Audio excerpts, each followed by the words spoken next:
Sveiki, mani sauc Kristīne, un Atlētikas Zolitūdē strādāju jau 6 gadus.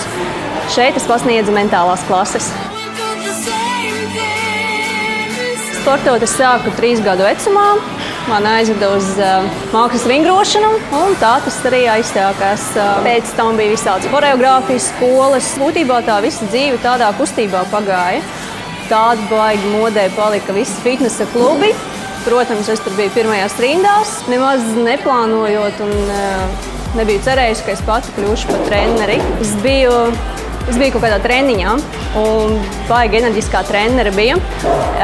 Viņai bija laikam ap 60 gadiem, un es sapratu, ka 60 gados es gribu būt tāda kā viņa.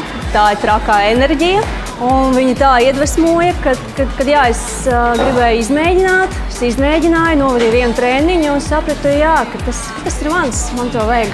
Lai kļūtu par treneri, man bija diezgan viegli, jo tā ir mana stihija, un šeit es jūtos kā zivs ūdenī. Man patīk tā enerģija, man patīk, ka viņi tā gaida, viņi to dabū. Es redzu, ka viņi mācās, ka viņi attīstās, ka viņi paliek labāki, skaistāki. Man vīrs ir sportists, man tētis sporto, man mamma nodarbojas ar jogu. Man būtībā, jā, man visa ģimene ir sporta sfērā. Vismaz vienu reizi piespieda atnākt sevi, un tad tu būsi uz visiem laikiem šeit, jo tas tā kā purvs. Tu sapratīsi, ka tu kļūsti labāks. Tu sapratīsi, ka tava enerģija ir plūst, wow. Tu vienkārši paliks krāsaināka dzīve noteikti ir jāizmēģina.